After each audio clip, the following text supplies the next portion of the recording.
ser tu gran amiga, incluso tu compañera de vida. Yo puedo ser tu gran aliada, la que aconseja y la que apaña. Yo puedo ser cualquiera de todas, depende de cómo tú me apodas. Pero no voy a ser la que obedece, porque mi cuerpo me pertenece. Yo decido de mi tiempo, como quiero y donde quiero.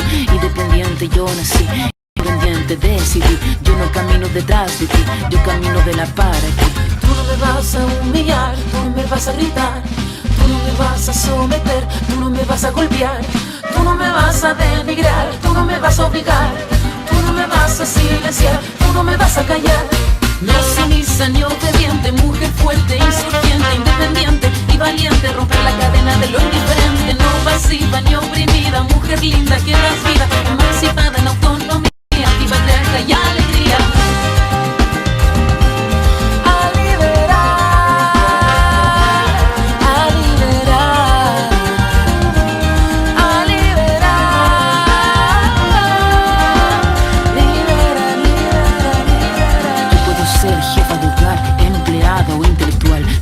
Ser protagonista de nuestra historia y la que agita a la gente de la comunidad, la que despierta la vecindad, la que organiza la economía de su familia. Mujer libre se pone de pie y a romper las cadenas de la piel. Tú no me vas a humillar, tú no me vas a gritar, tú no me vas a someter, tú no me vas a golpear, tú no me vas a denigrar, tú no me vas a obligar, tú no me vas a silenciar, tú no me vas a callar. No sumisa ni obediente, mujer fuerte, insurgente, independiente y valiente, romper la cadena de lo indiferente, no pasiva ni oprimida, mujer linda que das vida, emancipada en autonomía, antipatriarca y alegría.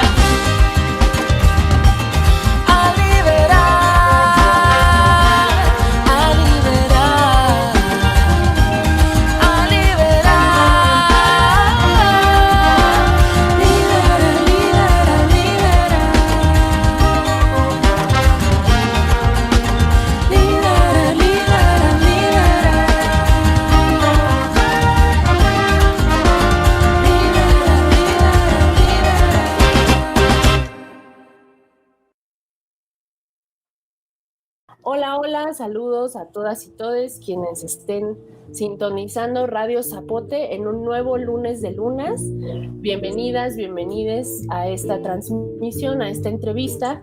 Estamos muy felices desde este programa hecho por mujeres, hecho por nosotras desde la cabina nómada de Radio Zapote, transmitiendo en un lunes nuevo y en un lunes muy contento, inspiradas, honradas por esta entrevista que vamos a hacer el día de hoy. Les saludo, soy Caracol, aquí estoy con la compañera Ana y con la compañera también Claudia Torres de Mujeres y la Sexta del otro lado.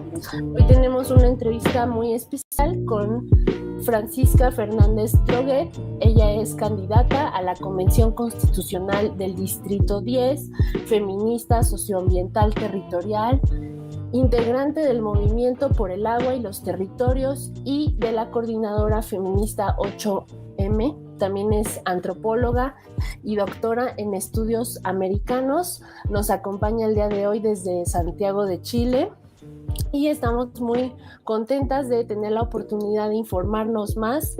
Habemos muchas y muchos quienes queremos saber qué está pasando en Chile con el tema de la constituyente y a veces no entendemos muy bien. Pues el día de hoy podremos tener un acercamiento a los procesos políticos que se están viviendo en Chile y como tenemos el honor de entrevistar a la compañera Francisca, también hablaremos un poco acerca de la gestión comunitaria del agua, esta lucha por el agua que también se está viviendo en todo el territorio de Abya Yala y del mundo y que es muy importante concientizarnos de este tema y luchar porque el agua sea del pueblo y de todes. También hablaremos del feminismo de los pueblos y recordaremos un poco de la revuelta de octubre de 2019 que se vivió por allá en el hermano territorio de Chile, territorio de los compañeros mapuches también, a quienes mandamos un saludo de fuerza y un abrazo. Y pues te saludo, Claudia, del otro lado. ¿Cómo estás el día de hoy? Bienvenida Hola. a este lunes de luna. Muy buenos días, pues con el corazón lleno de dicha por estar tantas mujeres de lucha aquí, por tener a la compañera Francisca, que con cariño le llamamos Pancha, y que desde que empezó la contingencia por el COVID, pues tuvimos esta fortuna de coincidir y de empezar a hacer trabajos desde casa, desde la virtualidad, por este encierro, pero que hemos apreciado y aprendido tanto de la lucha en Chile por los ojos, por el trabajo, por el camino, por los pasos que ha dado la compañera Pancha. Muchas gracias, Pancha, y ahora que te tenemos aquí, pues te agradecemos mucho, vamos a disipar muchas dudas, vamos a interiorizarnos con este proceso de lucha en Chile y desde la perspectiva feminista, desde la lucha de las mujeres, también abordando pues la cercanía con los pueblos originarios. Así es que, querida Pancha, desde Mujeres y la Sexta, te enviamos un abrazo muy fraterno, te queremos mucho y te agradecemos muchísimo que aceptaras esta entrevista. Nos haces muy felices y nos vas a hacer partícipes de lo que en aquellas latitudes de la Via Yala se está trabajando. Te abrazamos con mucho amor, con mucho deseo por la lucha. Muy emocionada con las palabras de ustedes, compañeras, así que también un fuerte abrazo virtual. Esperemos que prontamente no sea virtual sino presencial. A todas, a todos, de verdad, son esas cosas mágicas que han ido pasando. La pandemia nos ha traído mucho dolor, pero así como los pueblos resistimos el dolor con alegre rebeldía, también somos capaces desde el dolor saber articularnos con marcos de esperanza. Y es así que durante todos estos meses hemos tenido esta belleza de poder articular, dialogar y reflexionar entre distintas compañeras de Abya Yala. Así que para mí también una profunda admiración de distintos procesos históricos que se han vivido en el país llamado México, pero que es mucho más complejo que solo hablar de México, y que justamente hace que esté absolutamente en una dicha suprema de estar además en una radio que es un referente para muchas. Yo comentaba que justamente Zapote, muchas compañeras feministas la escuchamos de antes de estos hechos, de hace muchos años, porque entendemos la importancia de informarnos desde los pueblos, porque sabemos que los medios masivos omiten y mienten. Así que infinitamente agradecida. Perfecto, entonces nos arrancamos. Esperemos que todos aquellos que nos miran y nos escuchan estén bien en cualquier punto del planeta y de nuestro hermoso continente. Abya Yala. Saludo muy felizmente a Francisca. Vamos a comenzar con las preguntas. Lo primero que resalta es, hablando pues de la compañera Francisca, es su pensamiento, su inteligencia, su capacidad de construir, tejer y aportar ideas. Y así, entonces, la primera pregunta, Francisca, que es antropóloga, también resaltarlo porque estamos en una radio que surge de colegas, de estudiantes y profesores, trabajadores de la antropología, trabajadores de la cultura, y por lo tanto la generación de ideas y la vida de las ideas nos interesa. Platícanos entonces, para empezar, Francisca, cuál consideras tú que es el papel de las ideas, sobre todo del pensamiento feminista, en la lucha que realizamos en la actualidad, que bueno, yo diría que son ideas revolucionarias, las ideas feministas, sobre todo las ideas comunitaristas, este concepto que también has tejido del feminismo de los pueblos. ¿Cuál es este papel de las ideas feministas en la lucha y para dónde van nuestras ideas? Mira qué importante pregunta, porque lo primero que nos permite es posicionarnos desde un feminismo.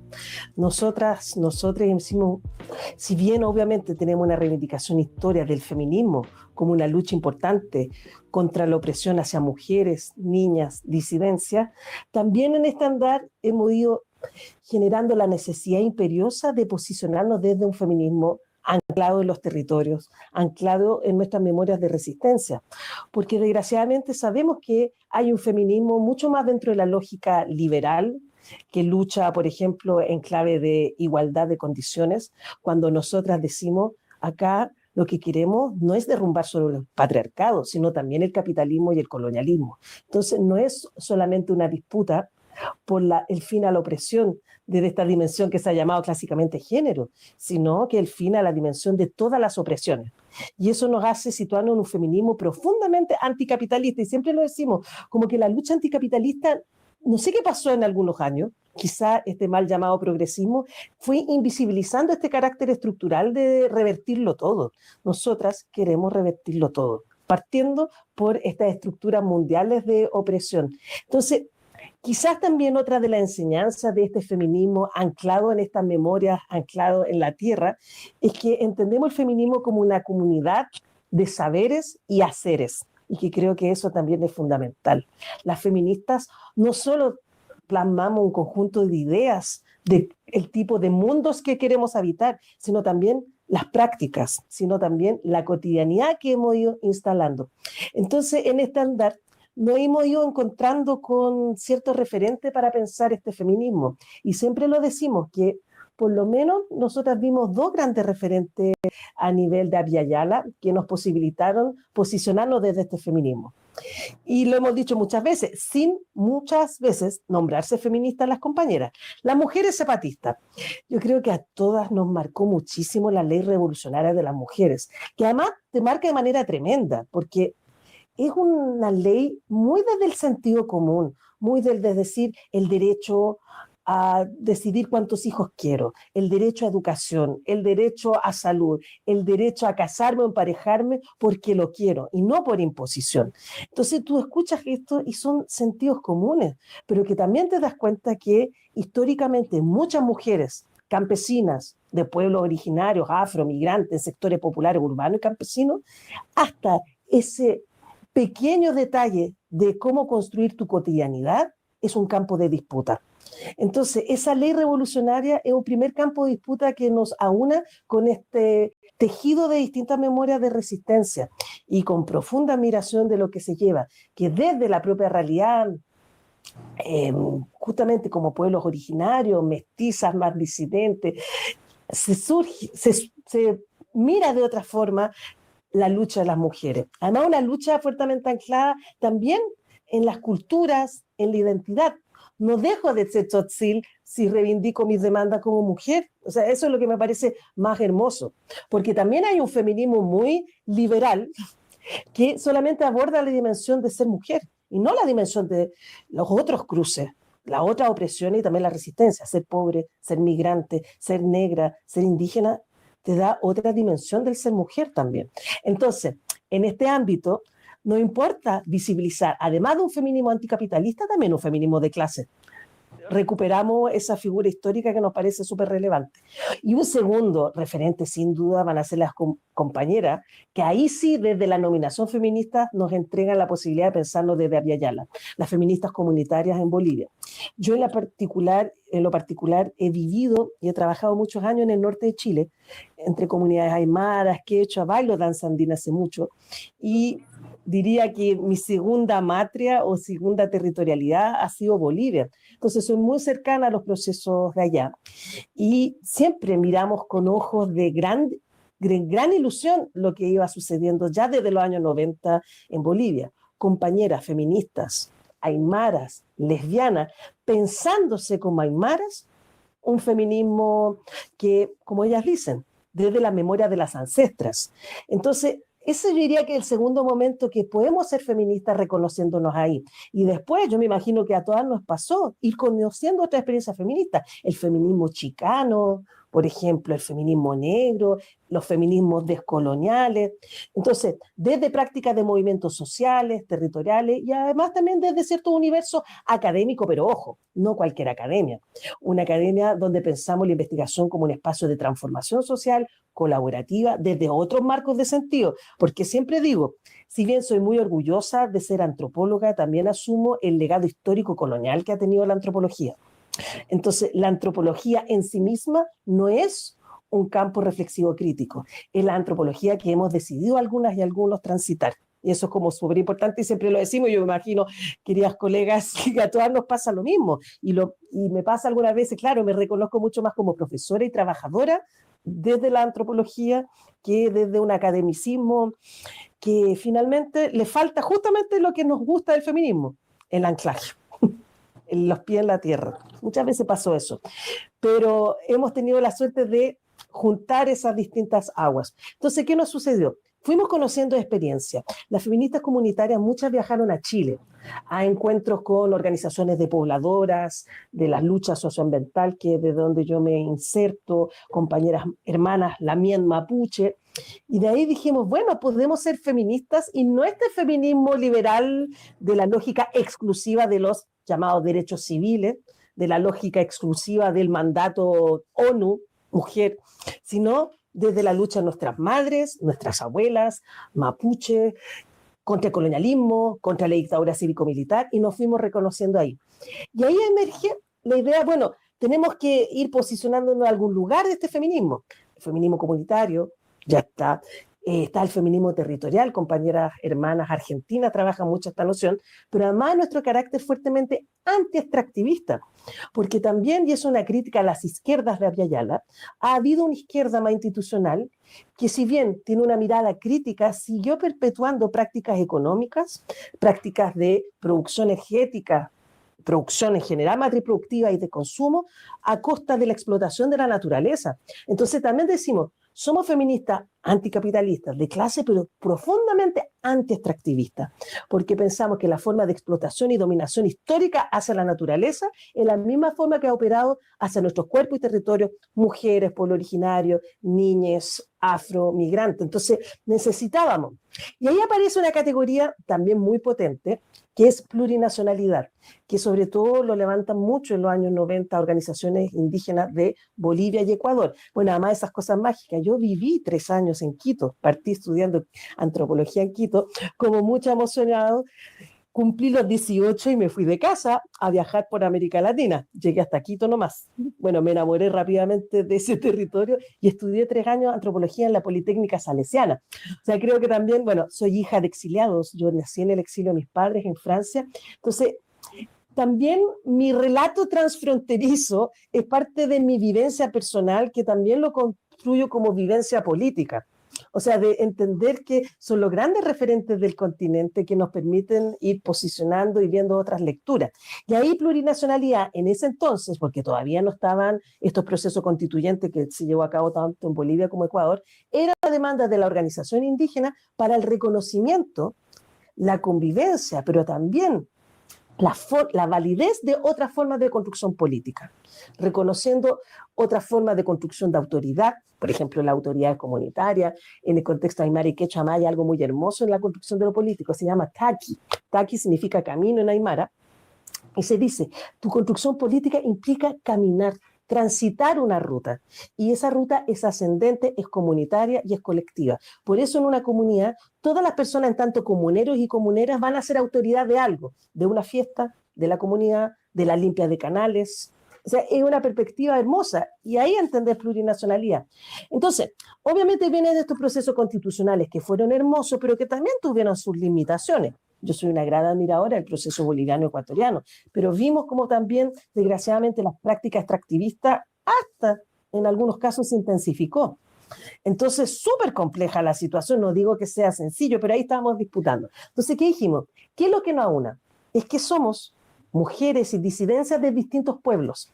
Entonces, desde el Comité Socioambiental fuimos un comité que nos creamos al inicio de la Coordinadora Feminista 8 de marzo, que llevamos alrededor de 3 años como coordinadora, y que éramos mujeres vinculadas a la lucha por la defensa de los territorios, que se nos invita a crear y ser parte de la coordinadora. Pero cuando somos parte de la coordinadora lo creamos a nivel de comité. Está el Comité de Trabajo y Sindicalista, el Comité de Derechos Humanos, el Comité de Niñez. Ojo, muchas participamos en varios comités también. Bueno, yo estoy en el Comité Socioambiental. Dijimos, bueno, si nuestro relato es la memoria de nuestras ancestras que han luchado, llamándose o no feminista, podríamos llamarle a esta experiencia un feminismo de los pueblos, porque eso te posibilita pensar que cada pueblo tiene su propia trayectoria de dónde pensar el feminismo, y es profundamente antineoliberal, anti-extractivista y anticapitalista, esta forma de entender un recorrido, una trayectoria, un taqui.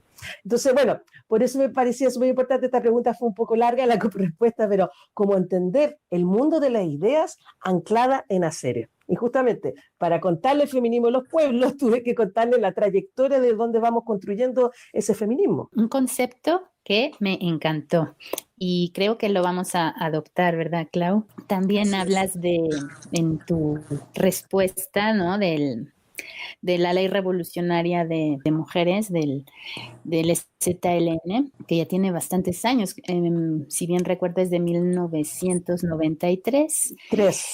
Ajá, y importantísima ley porque justamente establece el derecho de las mujeres a luchar por su liberación, pero justamente una liberación desde la colectividad, desde la comunalización y desde lo transfronterizo y lo transcultural, por supuesto.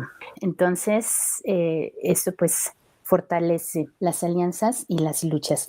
Hablando entonces de los pueblos y de las mujeres de estos pueblos, vayámonos a la revuelta de Chile de octubre de 2019 para que nos platiques, Francisca, desde dentro y desde lo femenino, desde la lucha feminista.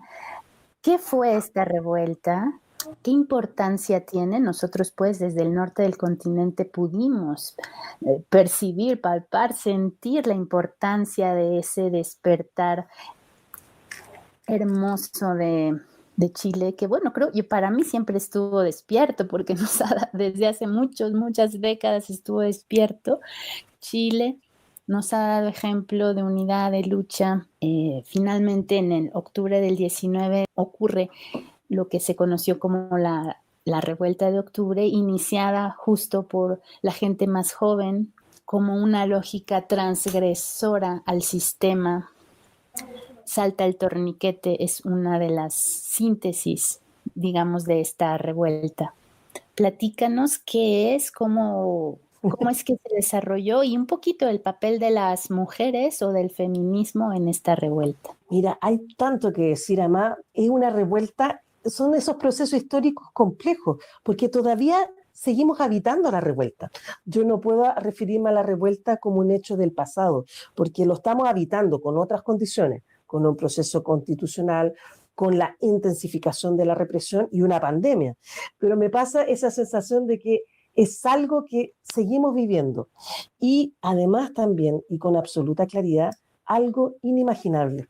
O sea, yo creo que también es muy importante situarlo, la propia sorpresa que nos generó a nosotras mismas lo que estábamos viviendo, como no poder creer el nivel de organización, de masividad, de lucha, de persistencia, de meses movilizándote todos los días. O sea, ese calor de la compañía, de lo comunitario, de verdad nunca pensé vivirla y siempre hablo con mis padres con mucha emoción y ellos me lo dicen. Nunca pensamos que íbamos a volver a creer en proyectos colectivos después del fin a la unidad popular que se dio con la dictadura cívico-militar. O sea, mucha gente mayor, y es hermosa la sensación que tienen, rememorar esa alegría rebelde que lo he insistido mucho, esos marcos de esperanza que los dio la unidad popular, de 3 años de un proyecto histórico maravilloso, con complejidades, con limitaciones, con contradicciones, con errores, como todo proceso. Yo creo que eso es súper importante. Entonces, es eso. La revuelta es lo más cercano a vivir un poder popular comunitario. También, ojo, con algunas contradicciones, algunos equívocos, que es parte del aprendizaje. ¿Qué es la revuelta? ¿Por qué se posibilita? ¿Qué sucede? Y para mí, uno de los lemas más importantes que se instala rápidamente la revuelta tiene que ver con el origen, que la frase lo da. En Chile nace el neoliberalismo y estamos disputando por qué termina el neoliberalismo.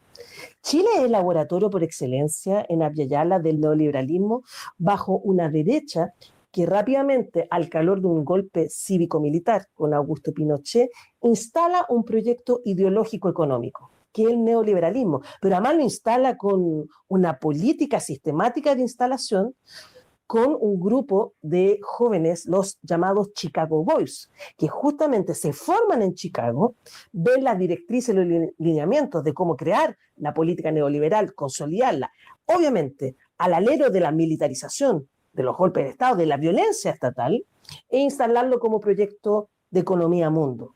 Entonces, eso somos Chile, un laboratorio. Pero además un laboratorio horroroso en que esta política se fue perpetuando más allá de la dictadura. Yo hace mucho tiempo, y con las colectividades en que participamos, no hablamos de democracia, sino hablamos de postdictadura, para diferenciar la dictadura de lo que vivimos ahora. Nosotros vivimos la postdictadura, una postdictadura que mantiene, por ejemplo, ciertos ejes. Y uno de esos grandes ejes es el marco neoliberal, y el segundo eje, que además es producto del primer marco, es la Constitución del 1980. Somos uno de los pocos países del mundo que luego de finalizada una dictadura cívico-militar, seguimos con la misma constitución de la dictadura. Por eso es tan grave y por eso es tan importante el momento histórico que estamos viviendo hoy de disputar hacia una nueva constitución. Solo se le puede entender en el marco de que la constitución del 80 sigue regulando nuestro actuar. Y ojo, miren lo perverso. La constitución del 80 define que el Estado en Chile es subsidiario. ¿Qué significa subsidiario? Es privatizador. Que las empresas y los privados se hacen cargo de la gestión de la política pública y cuando no tienen la capacidad, recién ahí se hace parte del Estado.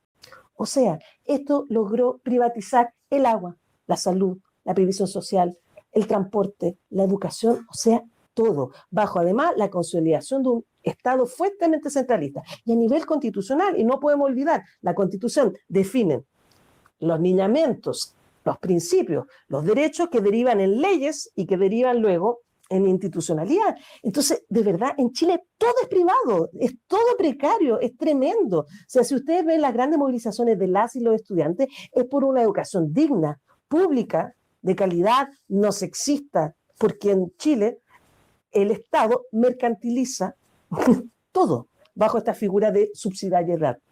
Entonces, yo digo siempre, nuestra subjetividad neoliberal se cansó, pero además de burla sistemática. Yo les doy solamente ejemplo para que se entienda el marco de la revuelta. En un momento, la salud pública es muy deficitaria y la atención, obviamente, a servicios básicos de salud implica que tú te tienes que levantar al alba o quizás hasta dormir en una fila para poder tener salud gratuita. Entonces, una vez un ministro dijo, bueno, que se levante más temprano la gente para que haga vida social. O sea, imagínense, eso es una burla hacia los pueblos. Después hubo un plan de reducción de la entrega de leche a niños y niñas de sectores populares. Y se le entrevista al ministro de Salud y le dice, bueno, pregúntenle a las vacas por qué no están dando más leche. Después había una ministra, ya no me acuerdo, no sé si era la ministra de Educación, pero estaba vinculada con su sueldo. Y ella dice, bueno, pero ¿quién puede vivir con este sueldo reguleque? Reguleque es como regular poco. Eran millones y millones. O sea, ¿qué quiero decir? Una burla sistemática hacia los pueblos, donde la precarización de nuestra vida era la constante. Entonces, siempre yo digo, la revuelta tiene dos aguas, dos flujos que hacen que sea el insumo que posibilita la revuelta. Una rabia corporalizada de años, décadas y centenares de años de esta rabia con los gobiernos de turno, pero por otra parte también demandas históricas y reivindicaciones que distintos movimientos sociales y pueblos habíamos logrado sostener. Pueblo mapuche, sin duda, en la lucha por la autonomía, la autodeterminación y la territorialidad. Por otra parte, las feministas que llevábamos desde siempre, desde la dictadura, luchando por nuestros derechos sexuales, reproductivos, luchando por salario digno.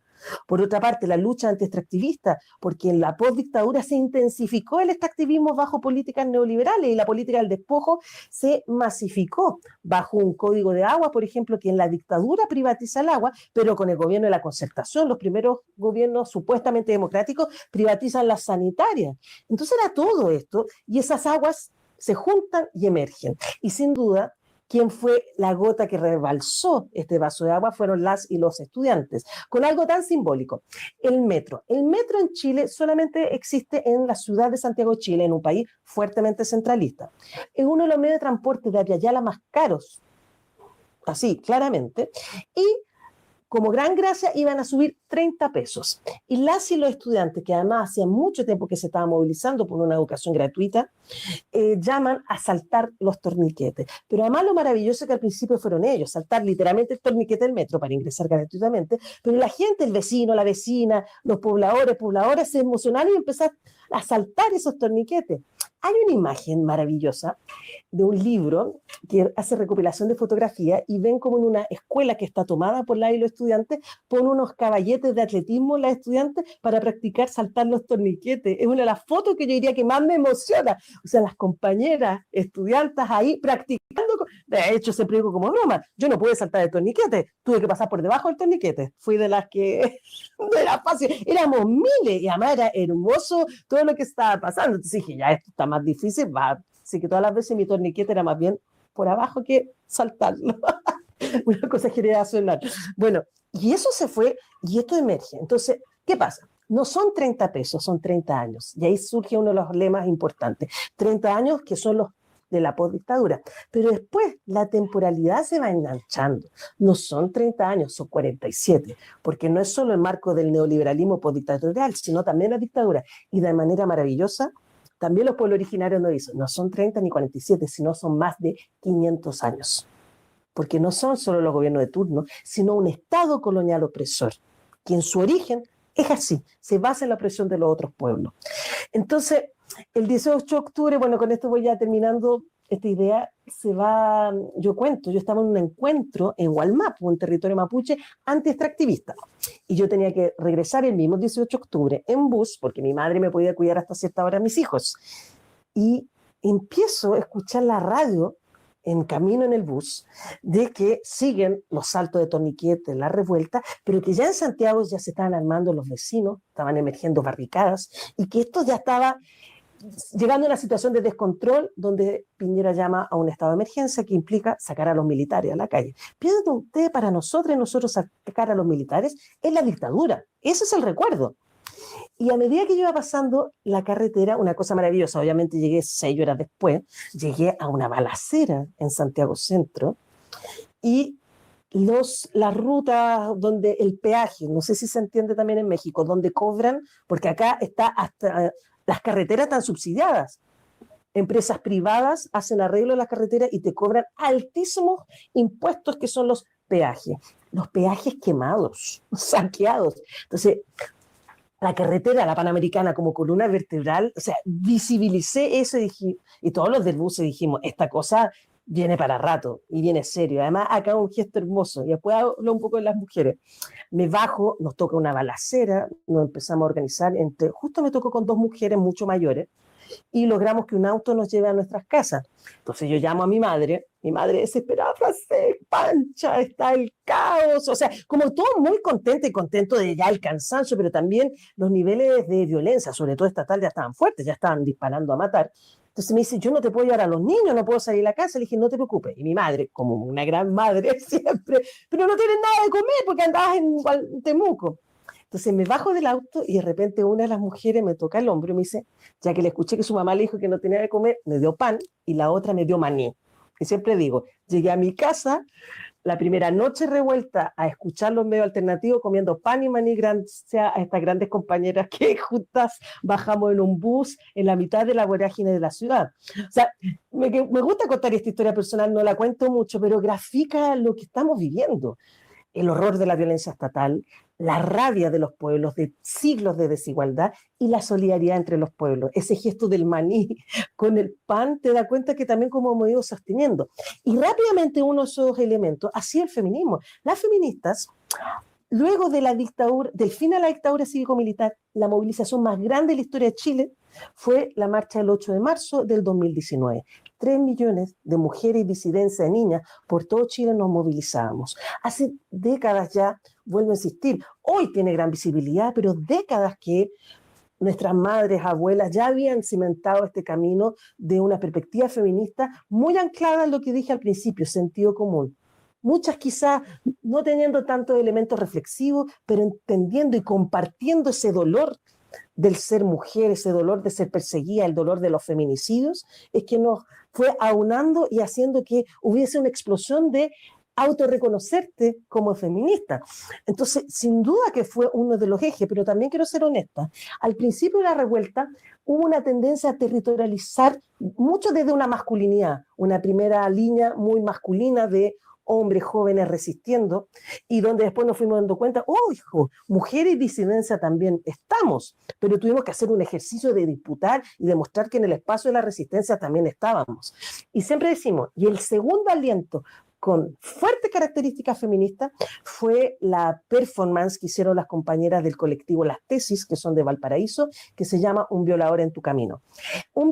A ver, en Chile, Carabineros de Chile, la figura equivalente a la policía. Es una policía militarizada, que viene de hecho ya del fascismo europeo, los carabinieri, es una figura italiana, y que además toman elementos prusianos, alemanes, o sea, el fascismo desatado. Esa es la figura de Carabineros de Chile, una policía militar. Y esa es la policía que tenemos. Y tienen un lema que es un amigo en tu camino. Es que es importante contar esto para que se entienda por qué un violador en tu camino. Un amigo en tu camino es carabinero ayudándote a los niños a cruzar el tránsito. Entonces las compañeras toman ese lema, por eso es importante contarle, y ponen un violador en tu camino. O sea, el carabinero no nos cuida, sino todo lo contrario, son los agentes de la violencia político-sexual, que también es una categoría que hemos ido instalando, el ejercicio de las fuerzas represivas estatales de violencia sexual, y hemos ido colocando la categoría de violencia política sexual. Entonces, hacen una performance con características locales, pero que inmediatamente se universaliza, porque el dolor, las opresiones, las dominaciones, los despojos que se nos hacen a las mujeres, nos cruzan a nivel mundial. Entonces, sin duda que un violador en tu camino va a ser ese segundo aliento que va a ser tan importante para la revuelta, y que yo siento que va a consolidar la matriz feminista que tiene esta revuelta. Bueno, entonces venimos con el testimonio de la revuelta. Finalmente, uno de los cauces pacíficos de esta revuelta es la propuesta de una nueva constituyente. Y en esas estamos. Estás tú primordialmente, ¿no? Ahí como candidata.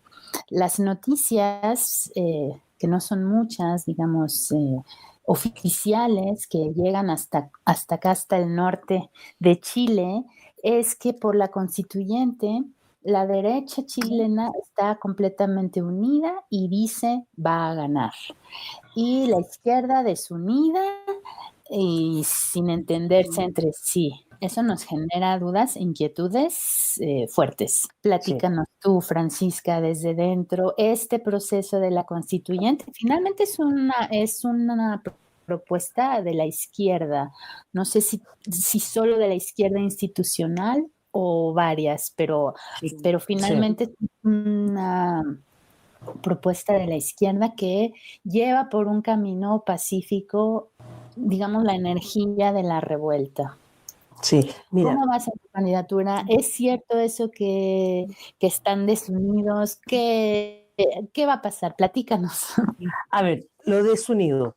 Nunca hay que olvidar que hay muchos grupos que se autodenominan de izquierdas, progresistas, y que para nosotros siguen siendo políticas neoliberales. Entonces ahí hay que tener ojo de primero cómo se autoidentifican y desde qué matriz, porque la izquierda no somos la misma.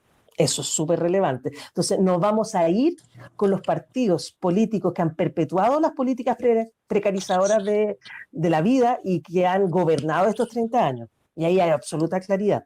Entonces, bueno, ahí quizás voy a retomar, y algo que nos cruza en Abya Yala nuevamente. A ver, disculpen, quiero ser súper enfática en esto. Si hoy podemos hablar de un proceso de cambio constitucional, es exclusivamente producto de la revuelta. En la revuelta, si bien los lemas que aparecieron fue en Chile nace y muere el neoliberalismo, no son 30 pesos, son 30 años, Chile despertó, que es un lema, en lo personal no me gusta mucho porque no estuvimos dormidos, muchos pueblos nunca hemos dormido, siempre hemos estado alerta, despiertos, pero se entiende como símbolo. Y uno es Asamblea Constituyente ya, que además de manera maravillosa, también luego nuestros hermanos y hermanas del Perú también fue un lema que fueron instalando, que ojo, se ha invisibilizado muchísimo la situación peruana, que ha sido muy, muy compleja. Y no olvidar algo hermoso de Abya Yala, que 2 semanas antes de nuestra revuelta hubo su revuelta en Quito, en Quito, Ecuador, donde también tenemos grandes marcos de enseñanza de ciertos procesos y donde además también hay una fuerte arrasada de violencia estatal, tanto en Ecuador, en Chile como en Perú. Y no es casualidad, ahí hay una energía, algo está pasando en estos países andinos, que nuestra revuelta se fue masificando, pero además que tiene también relación con otras revueltas de los países aledaños. Entonces, una de las primeras demandas que aparece con fuerza en la calle es asamblea constituyente ya, porque teníamos absolutamente claridad y tenemos la claridad que todo el anclaje de la subsidiariedad, de la privatización y mercantilización de todo es producto y avalado de la Constitución. Chile es el único país en el mundo que el agua a nivel constitucional está privatizada. Yo siempre digo, el agua, la usurpación de las aguas se da desgraciadamente en muchos países. En Chile es el único que es ley. Por decirlo así. Entonces, todo eso hizo que inmediatamente la Asamblea Constituyente fuera un lema que tú veías en las calles, en los gritos y en las paredes. ¿Qué pasa? Octubre obviamente tuvo condiciones de violencia. Hubo asesinatos, más de una treintena de compañeros y compañeras en resistencia fueron asesinados, tortura, violaciones. Más de 2.000 presos y presas de la revuelta, más de 2.000, eso estamos hablando, más de 400 de víctimas de trauma ocular. Tenemos una compañera que perdió los 2 ojos, Fabiola Campillay, otro compañero, Gustavo Gatica, que perdió los 2 ojos, estudiantes de la universidad donde yo hago clases. O sea, estamos hablando de una complejidad horrible de grandes marcos de violencia y de impunidad. Entonces, ¿qué sucede? En noviembre, partidos de la derecha hasta sector progresista del Frente Amplio, llamado Izquierda Institucional, firman un acuerdo de paz. ¿Y qué es el acuerdo que nosotros desde los movimientos sociales interpelamos? Es un acuerdo de paz que hace un llamado a que justamente cese la violencia, pero ojo, sin reconocer el origen de la violencia estatal, sin reconocer los presos políticos y además avalando leyes, una ley antibarricada y previamente a eso y ratificando una ley de control de identidad, que son los ejes que ha permitido criminalizar la protesta social. Entonces ahí nos genera un quiebre y un gran dolor, somos muy honestas y honestos, porque estos partidos hacen una negociación con el centro y la derecha, finalmente a costa de la vida, de las movilizaciones y las luchas que estábamos encarnando los movimientos sociales y los territorios. Ese es el acuerdo de paz y fijan una ley que se llama Ley 21.200, que es la ley que va a posibilitar que el 2020 se vote por una nueva constitución, apruebo o rechazo, y que impone que si ganaba el apruebo, ¿cuál era la figura que iba a haber? Convención mixta o convención constitucional. O sea, la ley nos coarta la posibilidad real de una asamblea constituyente que queríamos, la asamblea del poder originario de los pueblos. Entonces, fue tremendo porque nos generó divisiones, porque dijimos nuevamente los partidos políticos nos venden, nuevamente las castas privilegiando sus horizontes políticos, y además esta ley 21.200 permite que mientras estemos dictaminando una nueva constitución, se puedan aprobar los tratados de libre comercio, que en el caso de la lucha socioambiental, los tratados de libre comercio son una arista más de la profundización del extractivismo. Por ejemplo, el TPP-11, que estamos aristas constantemente que pueda ser aprobado, y la ley lo permite. O sea, imagínense, estamos pensando un futuro país desde la Constitución donde se permite eso. Donde además dicen, bueno, ¿quiénes van a ser elegidos para la convención? Va a ser por elección distrital. Y es así que los convencionales y las convencionales tuvimos que juntar firmas para patrocinar, para poder ir a la elección, que va a ser ahora el 11 de abril, pero además bajo lógica de distrito. Nosotros representamos distrito. Entonces, tú ves que una cantidad de barreras dijimos, bueno, desde la Coordinadora Feminista 8 de Marzo, desde el Movimiento por el Agua y los Territorios, soy de una cooperativa de abastecimiento y de otro sector, dijimos, ya, vamos a sacar estos torniquetes también. Entonces, ingresamos al espacio de la disputa. Finalmente, ustedes saben, gana con más de 70% el apruebo, que fue una maravilla, miles fuimos a celebrar, y gana a su vez la Convención Constitucional. La Convención Mixta era que mitad congresista y mitad ciudadanía, y la Convención Constitucional, todos y todas ciudadanas, pero al alero del acuerdo de paz, al alero de la 21.200. Entonces dijimos, ya, llamamos a aprobar, desbordamos las calles, más del 70%, y dijimos, va a ser otro torniquete. Entonces, tenemos claridad que estamos ingresando a un proceso con trabas, con amarres, con el privilegio de los mismos partidos políticos que han perpetuado sus privilegios y ganancias, y con esa claridad entramos a esta carrera. Pero ojo, piensen ustedes, ahora mismo yo les contaba que tuve que conectarme desde la Casa de Amistades porque fuimos candidaturas independientes vinculadas a movimientos sociales a una acción, un plantón, como le llamarían ustedes, afuera del Consejo Nacional de Televisión, porque miren, la franja electoral en el tele solo lo van a poder tener partidos políticos, que son parte del problema. Siempre decimos, los partidos son parte del problema. La revuelta es porque no queremos más de esa mal política. Y nos dejan afuera a los movimientos sociales. Entonces fuimos a hacer un plantón exigiendo, queremos una franja igualitaria, que los distintos movimientos y sectores movilizados tengamos la posibilidad de estar en ese espacio. Y además, recordando, si hoy estamos a puertas de un cambio constitucional, es exclusivamente producto de la movilización social que hemos sostenido, y no por la veña de los partidos políticos, que justo en estos 30 años fueron incapaces de derrocar la Constitución de Augusto Pinochet. Entonces, por eso tenía que dar todo ese marco. Finalmente, 48 horas antes de cerrar las candidaturas, decido ingresar a una lista que se llama Lista Movimientos Sociales en mi distrito, que toma 6 comunas, donde yo habito, y una de esas comunas donde está la Plaza de la Dignidad, y ahí nos articulamos. Coordinadora Feminista 8 de marzo, no más AFP. AFP es la figura de previsión social privada que hay en Chile, la Coordinadora Nacional de Inmigrantes, la Red de Actrices Chilenas, la Defensoría de las y los Trabajadores y Brigadistas de la Salud de la Plaza de la Dignidad, conjuntamente armamos esta lista. Somos listas exclusivamente de movimientos sociales independientes a los partidos políticos. Pero si ustedes ven, en esta disputa, nuevamente favoreciendo a los sectores que históricamente han tenido protagonismo. Lo mismo, vamos a tener aportes estatales a las candidaturas mínimas. O sea, es un fiel reflejo de la política sistemática de estos más de 5 décadas, 4 décadas, por decirlo así, 47 años, es que esto es fiel reflejo de lo que queremos derrumbar. Entonces, no es sencilla justamente esta candidatura, porque estamos que, insisto, saltar todos estos torriquetes, todo esto amarre, pero además seguir movilizadas. Siguen habiendo detenciones, diariamente están habiendo condenas horrorosas. Un chico de 18 años acusado 5 años y un día de cárcel efectiva por supuestamente haber quemado un hotel que estaba además desalojado y además con problemas económicos, en quiebra. O sea, inmediatamente nos hace ruido, y no estaba ni siquiera en el lugar. O sea, estamos hablando de eso. Diariamente tenemos que ir a protestar fuera de los tribunales por esta criminalización, por la cantidad de montajes que se están haciendo en torno a la gente que sale a protestar. Y los viernes sigue, todos los viernes, en la Plaza de la Dignidad, la movilización y las acciones siguen permaneciendo. Entonces, no es sencillo. Estamos disputando, estamos debatiendo, estamos tratando de difundir nuestras propuestas, nuestros programas, y a la vez seguir sosteniendo nuestra propia revuelta. Entonces, todo es el marco de la candidatura, y nuevamente fue una respuesta bastante extensa, pero teníamos que dar todos estos elementos para que se entienda en qué momento nos encontramos. Entonces, ¿qué pasa? La derecha, unidad jamás será vencida, fueron todos juntos como candidatos.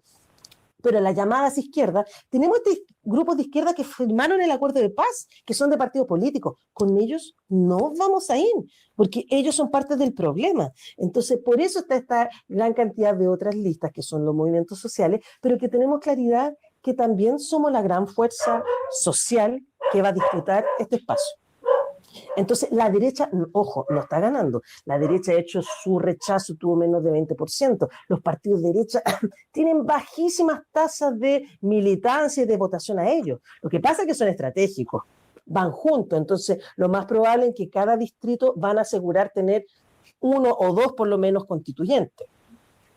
Pero vuelvo a insistir, ¿cómo vamos a ir con partidos que se hacen llamar de izquierda y que firmaron ese acuerdo de paz, que firmaron la ley antibarricada, que fue un argumento que utilizan para levantar montaje hacia jóvenes que hoy son encarcelados? Entonces, por eso es súper importante, y yo creo que ustedes en México tienen una historia bastante parecida. Tenemos que diferenciar de esa mal llamada izquierda.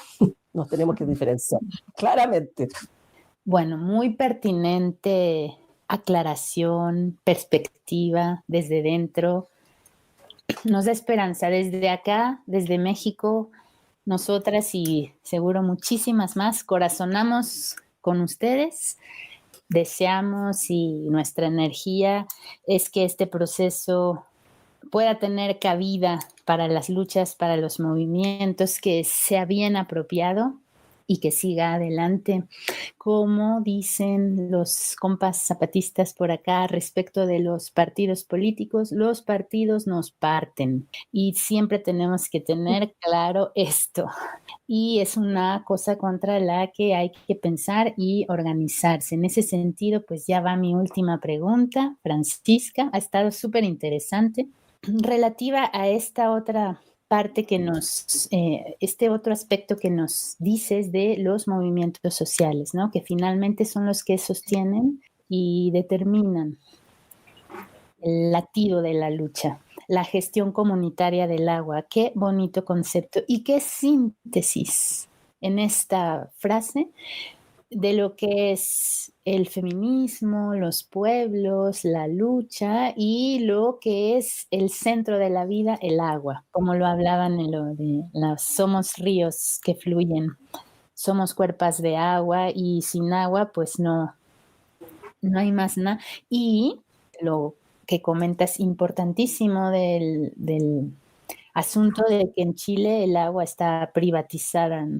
Bueno, entonces, para finalizar, Francisca, platícanos esto de la gestión comunitaria del agua, los movimientos en torno a la defensa del agua, tu participación. Muchas gracias. Mira, hace 9 años se organiza por primera vez un espacio que lo organiza el Observatorio Latinoamericano de Conflictos Ambientales, que se llama Aguante la Vida, que es una figura interesante. Aguante la vida. Y éramos alrededor de un centenar de organización.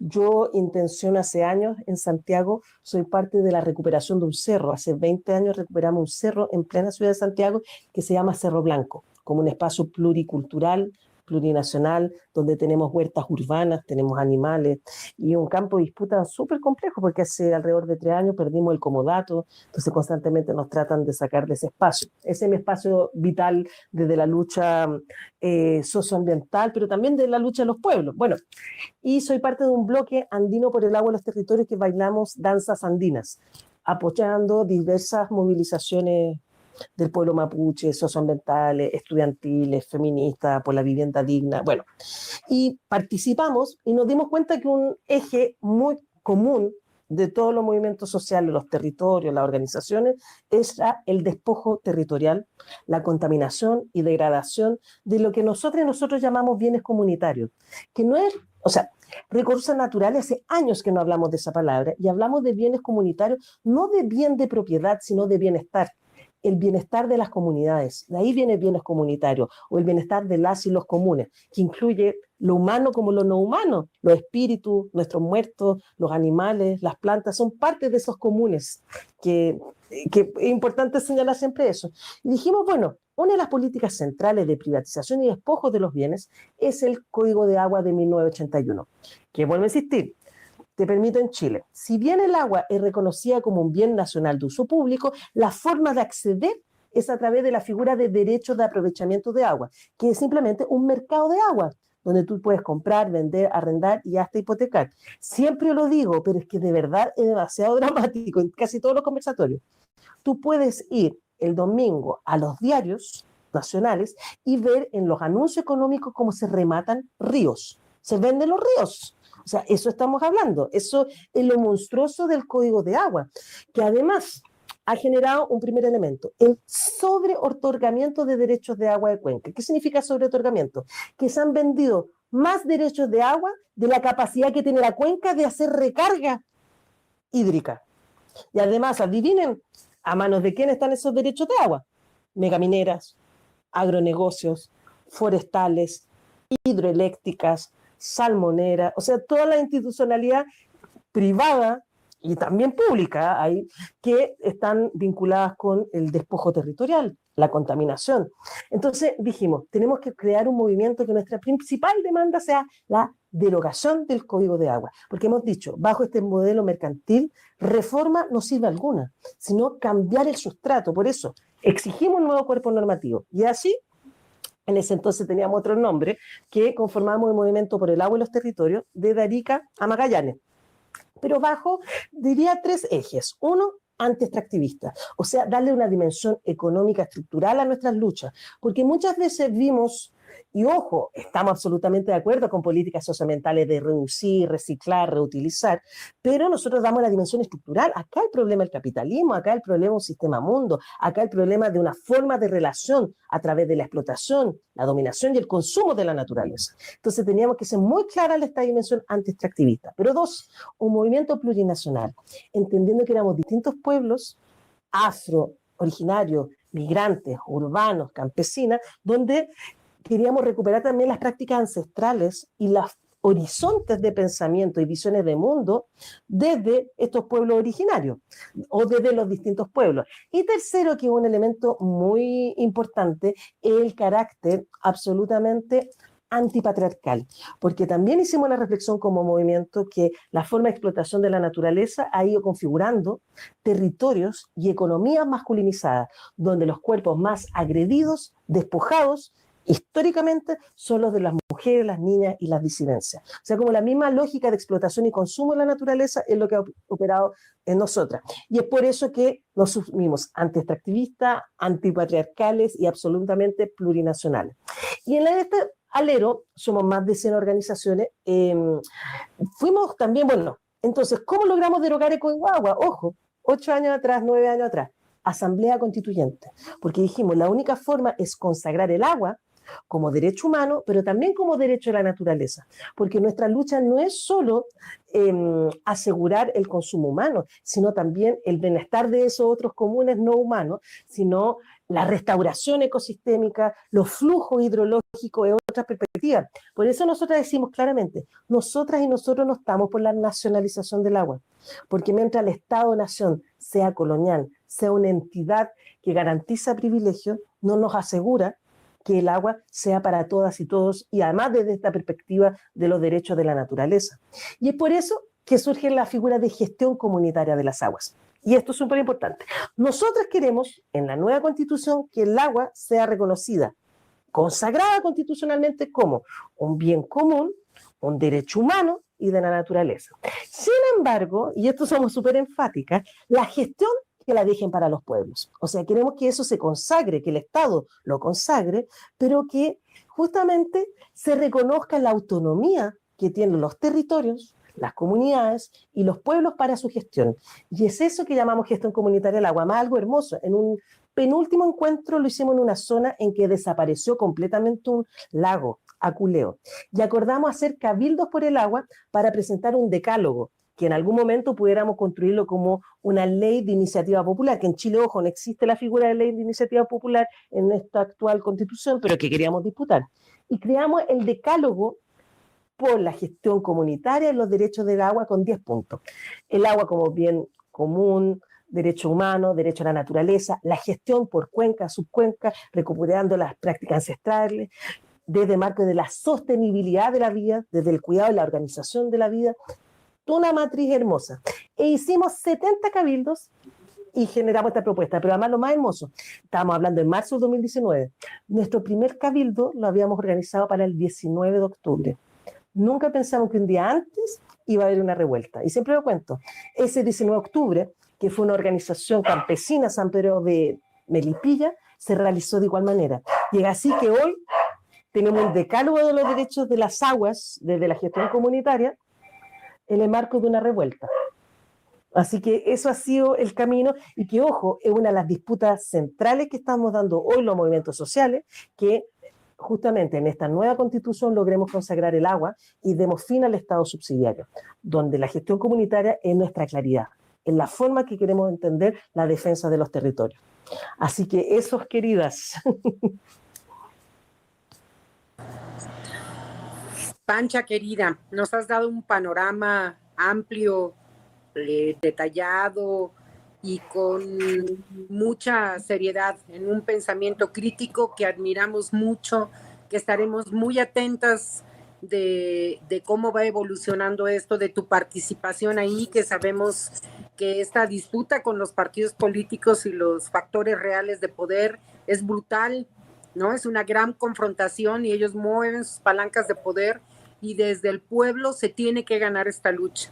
Confiamos en el pueblo chileno, confiamos en los pueblos originarios que están en Chile y es un gran ejemplo lo que están haciendo ahora, porque ojalá todos nuestros países hagamos esta constituyente y tumbemos todas estas leyes que nos tienen en la opresión, que nos tienen sometidos e inmersos en colonialismo, patriarcado, capitalismo. Estas tres formas de sistemas que denostamos, que estamos en esta lucha constante, y ustedes, Chile, hoy están en el foco de nuestra atención. Vamos a ver cómo evoluciona, estamos atentísimos a aprender de esta historia que están construyendo paso a paso. Les deseamos, les mandamos la mejor vibra, les mandamos todo nuestro cariño, todo nuestro aprecio. Ojalá que toda esta conciencia de lucha emerja fuerte, fuerte, fuerte para que se logre el propósito del pueblo. Te agradecemos muchísimo estar con nosotros, no es la última vez, por supuesto que si nos aceptas más invitaciones por acá. Por supuesto, por supuesto. Cuando pase este proceso, que también nos cuentes, ¿no? Cómo es que se obtuvieron los logros, esperamos. Muchísimas gracias, abrazos para todas ustedes por allá, y a mis compañeras Denise y Clau también, muchas gracias, siempre a Radio Zapote, lunes de lunas de Radio Zapota, que está haciendo tradición, y seguiremos viendo a más compañeras luchadoras en el mundo. Viene el 8 de marzo, estemos muy pendientes porque las luchas, la emergencia, es un hervidero de conciencia feminista en todo el mundo. Estaremos atentas y nuestros corazones también unidas en esta causa. Así es, gracias Clau, gracias a la compañera Francisca Fernández Droguet. Estuvimos muy contentas en esta entrevista, aprendiendo mucho, visualizando lo que está pasando en Chile, como dijo mi compañera Ana, latiendo con el movimiento que están teniendo por allá. Como dijo Francisca, me gustó eso que dijo de nunca estuvimos dormidos. Está bonita la imagen de que hemos despertado, pero siempre ha habido gente consciente, mujeres luchando, y por eso es que hoy también estamos aquí pudiendo mantener esta lucha y teniendo esta conciencia, ¿no? Por la lucha de nuestras ancestras, por la memoria que tenemos de dignidad y de lucha por la vida. Estuvimos muy contentas con Francisca Fernández Droguet, feminista socioambiental territorial, integrante del Movimiento por el Agua y los Territorios y de la coordinadora feminista 8M. El decálogo que Francisca mencionó, el decálogo por el agua, les recomiendo que lo pueden encontrar en el último libro digital que hicimos con Espejos Somos y Mujeres y la Sexta. Ahí pueden encontrar este decálogo, además de mucha otra memoria que se virtió en el foro virtual Somos Ríos que Fluyen. Entonces este libro lo pueden encontrar en las redes de Espejos Somos y de Mujeres y la Sexta, se llama así, Somos Ríos que Fluyen, es digital, es para todos y todas, lo pueden descargar, leerlo, compartirlo. Y pues también me quedo mucho con esta imagen que Francisca dio de que mencionó, ¿no? Luchamos por la gestión comunitaria del agua, pero también luchamos por la vida del río. O sea, me imaginé, luchamos porque el río pueda ser río, no solo porque nosotros como humanos podamos tener acceso a él a lo mejor de forma más digna, más ecológica, más respetando la naturaleza, sino también porque el río pueda ser río, porque la naturaleza pueda existir sin que nosotros estemos todo el tiempo explotándola, ¿no? Y creo que esa imagen se puede expandir a que luchamos porque los niños puedan ser niñas y las mujeres podamos ser quienes somos y todas las personas podamos ser quienes somos sin capitalismo, sin despojo apartidistamente, plurinacionalmente. Y pues me gusta descubrir que esta lucha por la vida es plurinacional, no tiene fronteras, y hasta Chile y desde por acá también en México y en muchos otros territorios sé que se está luchando por la vida y le agradecemos mucho a la compañera Francisca por habernos dado este panorama y esta entrevista. Desde Radio Zapote les saludamos a quienes se hayan quedado escuchando esta entrevista. Sigan escuchando los lunes de lunas cada lunes por Radio Zapote y Mujeres y la Sexta. Yo también estoy feliz de haberlo retomado, Clau, de estar posibilitando virtualmente tener estas entrevistas que a lo mejor cuando estábamos en la cabina siento que a lo mejor no se nos hubiera ocurrido, solo hacíamos entrevistas presenciales, ¿no? Y en cambio ahora, como inició diciendo Francisca, esta pandemia nos tiene que ayudar a tener otras imaginaciones y ojalá también que podamos pronto volver a abrazarnos. Y pues de mientras les mandamos este abrazo virtual. Besos hasta Chile, a Francisca, a Claudia, y nos escuchamos en otro lunes de lunas. ¿Quieres decir algo? Hasta pronto. Adiós. Chao. Y vivan las mujeres que luchan, viva el agua, viva el río. Hasta siempre.